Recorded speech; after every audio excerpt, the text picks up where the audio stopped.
Okay, let's look at drawing a parallelogram. Yesterday we drew trapezoids. Today we are drawing a parallelogram. And the defining characteristic of a trapezoid is that one set of opposite sides are parallel, at least one side. A trapezoid has one has I guess it should actually be at least one set of parallel opposite sides. And a parallelogram is a trapezoid because it has one set of parallel sides, but it is more than a parallelogram, more specific. It has two pairs or two sets of opposite parallel sides. So um, a parallelogram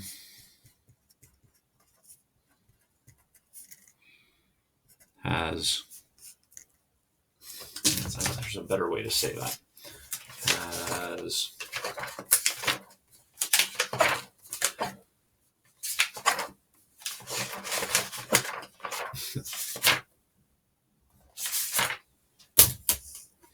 both pairs of opposite sides are parallel. Parallelogram has both pairs of opposite sides.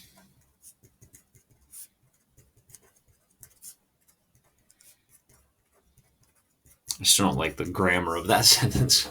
A parallelogram has both pairs of opposite sides are parallel. A parallelogram is a quadrilateral in which both pairs of opposite sides are parallel. How about that? Okay. Anyhow, let's draw one. So yesterday, where'd my protractor go? Yesterday we made trapezoids, and we started by making parallel lines. So let's make a set of parallel lines.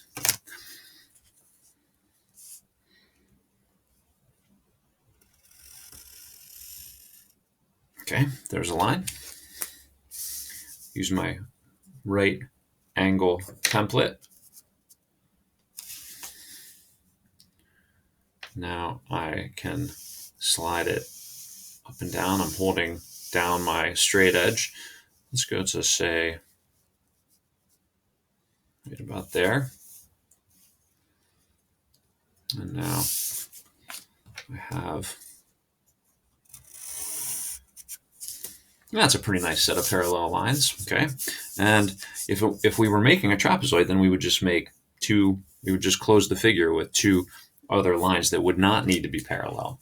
But since we are making a parallelogram, we need to make the parallel lines, or I'm sorry, we need to make the sides parallel. All right, so how about, it's going to be fun. How about that?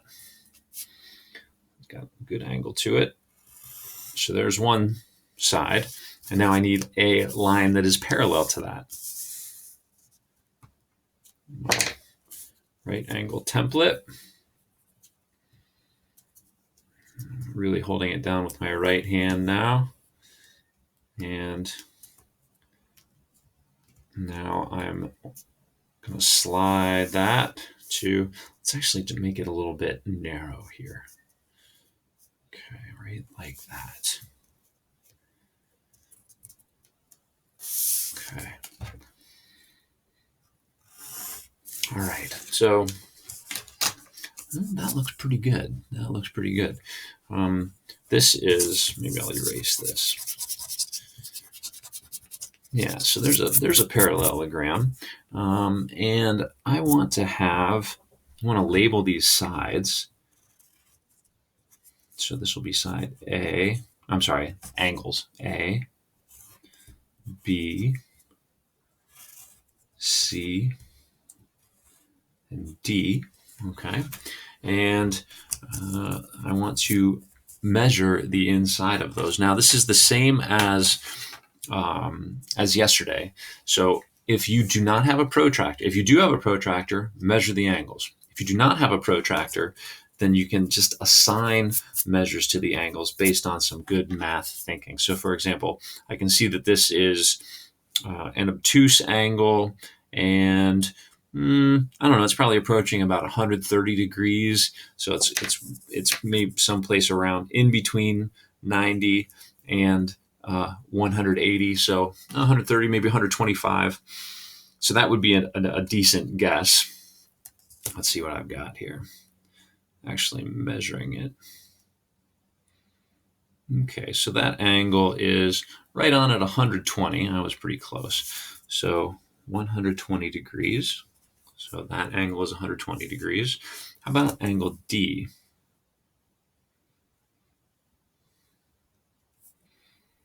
That is about 60 degrees. Okay. And I have a feeling I know what these two angles are going to be if all of these lines are parallel, but I'm going to measure them anyway.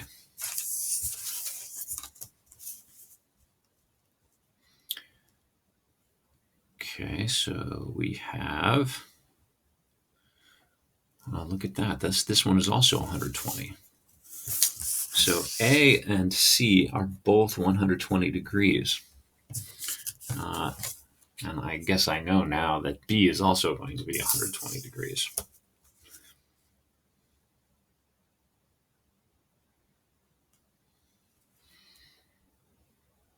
Or I'm sorry, not 120. It's going to be 60, opposite this angle. Yeah, so there it is at 60, right? Okay. 60 degrees. Okay, so a trapezoid, angle B and C. Trapezoid, angle B and C equals 180 degrees. And that is the case with my parallelogram. In a trapezoid, angles A and D also equal 180 degrees. And that is the case with the parallelogram. Interestingly, the parallelogram,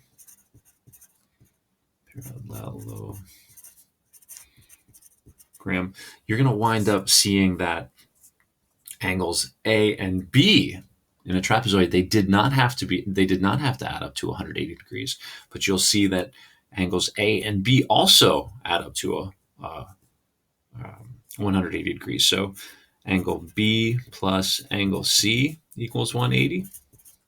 Angle A plus angle B equals 180.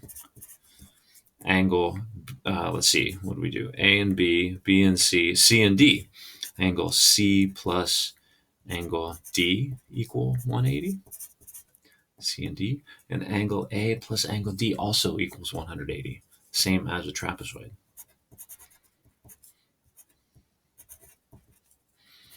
So since it has two parallel lines, it has an additional two sets of angles that equal 180. So this is the same as a trapezoid, B and C. And A and D, that is also the same as a trapezoid.